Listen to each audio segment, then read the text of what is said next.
तो ये तस्वीर आपको दिखा रहे हैं काजीरंगा पार्क में प्रधानमंत्री नरेंद्र मोदी जहां वो घूमे, उन्होंने एक सींग वाले गैंडे को देखा और वो तस्वीरें भी सामने आई हैं। दरअसल प्रधानमंत्री ने खुद भी कुछ तस्वीरें खींची थी और वो तस्वीरें खुद प्रधानमंत्री ने सोशल मीडिया पर डाली हैं। वो कौन सी तस्वीरें हैं ये आपको हम दिखाते हैं। प्रधानमंत्री नरेंद्र मोदी आज काजीरंगा में थे और जैसा कि हमने पहले आपको बताया कि कल रात को ही प्रधानमंत्री वहां पहुंच गए थे और रात में वहीं पर रुके थे। सुबह सुबह ही प्रधानमंत्री काजीरंगा पार्क जो फेमस है, दूर दूर से लोग यहां आते हैं और इसी एक सींग वाले गैंडे को देखने के लिए दूर दराज से लोग आते हैं। प्रधानमंत्री नरेंद्र मोदी भी कल रात में ही यहां पहुंच गए थे और उन्होंने खुद ये तस्वीरें खींची हैं।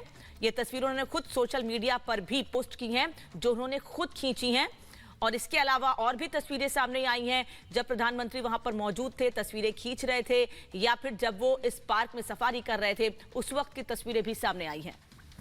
तो पहले हमने तस्वीरें वो दिखाई जो प्रधानमंत्री जिसमें नजर आ रहे हैं, लेकिन ये वो तस्वीरें हैं जो खुद प्रधानमंत्री ने अपने कैमरे से खींची है। और आपने कई मौकों पर देखा होगा, प्रधानमंत्री कई बार जिक्र कर चुके हैं कि उनको फोटोग्राफी का बहुत शौक है।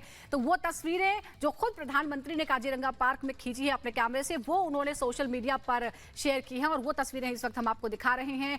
ये खूबसूरत पेड़ और जिस एक सींग वाले गैंडे के लिए मशहूर है काजीरंगा, उसकी भी तस्वीर हम आपको दिखा रहे हैं। एक दूर की ली हुई तस्वीर है, एक थोड़ी नजदीक की ली हुई तस्वीर है।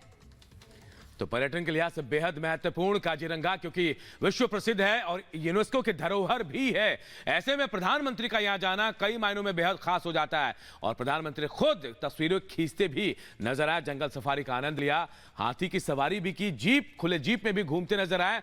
खुद प्रधानमंत्री ने कई तस्वीरें खींची, सोशल मीडिया एक्स पर पोस्ट भी किया और कई बातों को शेयर भी किया। वो तस्वीरें भी हम आपको दिखा रहे हैं। खुद प्रधानमंत्री के हाथों से खींची हुई इन तस्वीरों को दिखाकर हम आपको बताने की कोशिश कर रहे हैं कि क्या प्रधानमंत्री ने लिखा है एक्स पर।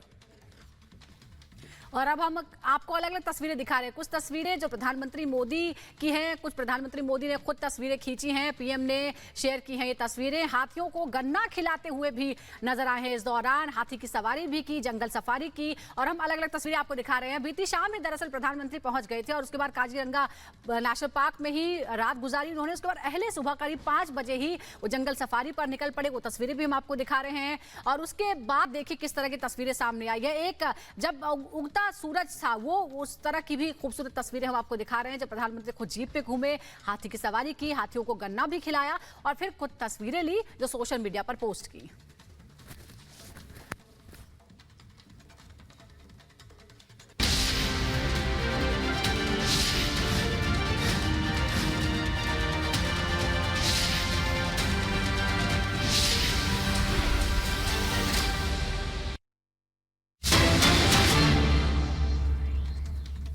और असम दौरे पर पीएम मोदी हैं। जोरहाट में एक जनसभा को संबोधित भी करेंगे। प्रधानमंत्री नरेंद्र मोदी विकास कार्यों की बड़ी सौगात, आज मिलने वाली 18,000 करोड़ के आसपास की योजनाओं का लोकार्पण और शिलान्यास आज असम में होगा। प्रधानमंत्री नरेंद्र मोदी असम पहुंच चुके हैं और यहां जोरहाट में एक बड़ी जनसभा को संबोधित भी करने वाले हैं। थोड़ी देर बाद उनकी जनसभा भी होने वाली है और जो कार्यकर्ता हैं वो उनको सुनने को बेताब हैं।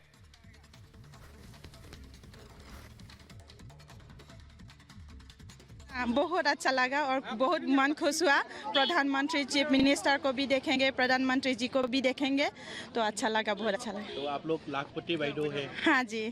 तो कितने आप लोग कितने आए हो?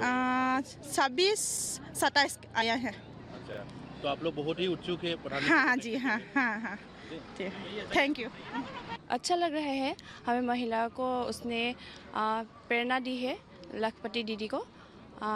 आज मीटिंग में वो हम उस देखने के लिए यहाँ आए हैं। अच्छा लगा है, बहुत अच्छा लगा है। हमें मोदी जी को हम सामने से देखता है तो हिंदी में नहीं आता, कुछ बोलते हो, ठीक है। तो देखिए, असम के अलावा प्रधानमंत्री मोदी आज अरुणाचल प्रदेश, पश्चिम बंगाल और उत्तर प्रदेश का भी दौरा करेंगे। अरुणाचल में जहां पीएम मोदी सेला टनल राष्ट्र को समर्पित करने वाले हैं, तो वह अपने संसदीय क्षेत्र वाराणसी में पीएम काशी विश्वनाथ मंदिर में दर्शन पूजन भी करेंगे। एक खास रिपोर्ट आप सबको दिखाते हैं।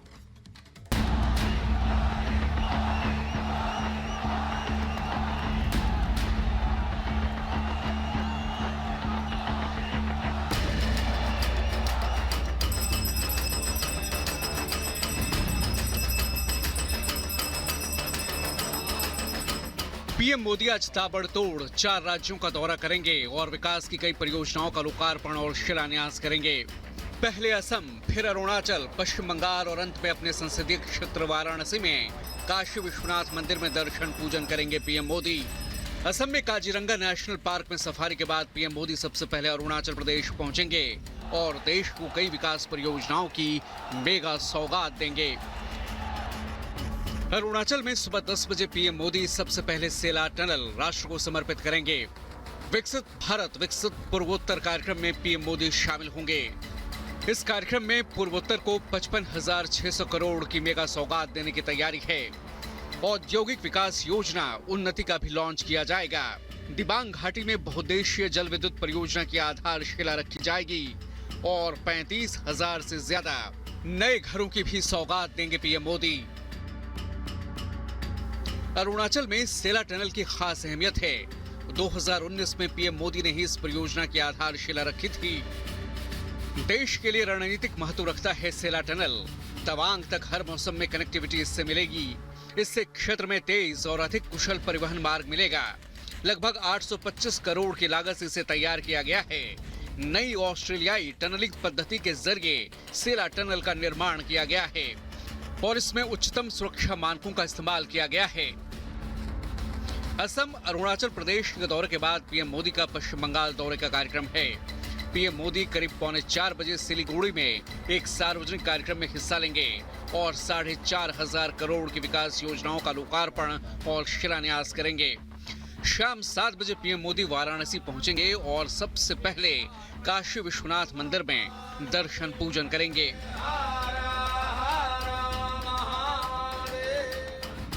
वाराणसी में लगभग 40 जगहों पर पीएम मोदी के भव्य स्वागत की तैयारी है। बाबतपुर से बरिका तक 28 किलोमीटर लंबे रूट पर पीएम का पुष्प वर्षा के साथ स्वागत किया जाएगा। उसके बाद कल दोपहर लगभग 12 बजे प्रधानमंत्री एक सार्वजनिक कार्यक्रम में वाराणसी में हिस्सा लेंगे, जहां यूपी को 42,000 करोड़ से कई योजनाओं की सौगात देंगे। दोपहर लगभग 2:15 बजे पीएम वाराणसी में वीडियो कॉन्फ्रेंसिंग के जरिए छत्तीसगढ़ में महतारी वंदना योजना के तहत पहली किस्त का वितरण करेंगे। Bureau report, Republic Bharat. और पश्चिम बंगाल में ईडी के अधिकारियों पर हमला मामले में शाहजहां शेख की मुश्किलें अब और बढ़ गई हैं। दरअसल शाहजहां शेख पर आईपीसी की धारा 307 के तहत केस दर्ज किया गया है। शाहजहां शेख पर धारा 307 लगी है, हत्या की कोशिश की धारा लगाई गई है। संदेश खाली में ईडी अफसरों पर हमला हुआ था और खुद पूछताछ में शाहजहां शेख ने यह बात स्वीकार की थी कि उसके लोगों ने उसके कहने पर ईडी अधिकारियों पर हमला किया था, जो छानबीन के लिए, अपना काम करने के लिए, जानकारी पर रेड डालने के लिए वहां पर पहुंचे थे, लेकिन उन पर हमला हुआ था। तो 5 जनवरी की यह घटना है और उसके बाद फिलहाल सीबीआई की कस्टडी में है शाहजहां शेख और हमारी सहयोगी मीनाक्षी इस वक्त हमारे साथ जुड़ गई है। मीनाक्षी, पहले से ही पता था कि क्या हश्र होने वाला शाहजहां शेख का, लेकिन अब सिर्फ मारपीट या लोगों को उकसाने का नहीं बल्कि 307 यानी हत्या की कोशिश का मुकदमा भी चलेगा। बिल्कुल, क्योंकि सुजाता 307 धारा जो है वो साफ तौर पर कहती है कि अगर आप किसी को नुकसान पहुंचाने की कोशिश करते हैं, जान से मारने की कोशिश करते हैं, तो 307 गैर जमानती जो धारा है वो लगाई जाएगी। 10 साल की सजा हो सकती है, उम्र कैद हो सकती है, आर्थिक जुर्माना हो सकता है। और सबने देखा था, क्योंकि तस्वीरें साफ थी, क्लियर थी, स्पष्ट थी कि आखिरकार किस तरीके से 5 जनवरी को एक भीड़ को इकट्ठा किया जाता है, मॉब लिंचिंग करने की कोशिश की जाती है ईडी के अधिकारियों की, अर्धसैनिक बलों की। और अब इसी पूरे मामले को सीबीआई हैंडल कर रही है। सीबीआई ने अब इसमें नए तरीके से धाराएं जोड़ी है, क्योंकि बंगाल पुलिस ने जो धाराएं जोड़ी थी उस धारा में 307 का जिक्र नहीं किया गया था, लेकिन सीबीआई ने अब जब ये पूरा केस खुद टेक ओवर कर लिया है तो उसमें धारा 307 के अलावा 10 और धाराएं हैं जिसे जोड़ दिया गया है। शाहजहां शेख की मुश्किलें तो लगातार बढ़नी थी, क्योंकि उसने जो किया वो सबके सामने था और ईडी अधिकारियों पर जिस तरीके से हमला किया गया था उसके बाद ये तय था कि सीबीआई जब इस केस को लेगी बिल्कुल मीनाक्षी, शाहजहां शेख की मुश्किलें कम नहीं होंगी, बाकायदा और बढ़ेंगे। बहुत बहुत शुक्रिया आपका। चलिए बढ़ते हैं और बात हिमाचल की करते हैं। हिमाचल प्रदेश में सियासत थमने का नाम नहीं ले रहे। जी हाँ, जो 3 निर्दलीय विधायक थे, 6 कांग्रेस के बागी विधायक, उनको अब चंडीगढ़ से ऋषिकेश शिफ्ट कर दिया गया है और कहा जा रहा है कि सियासत और उफान में आने वाली है। रिपोर्ट आप सबको दिखाते हैं।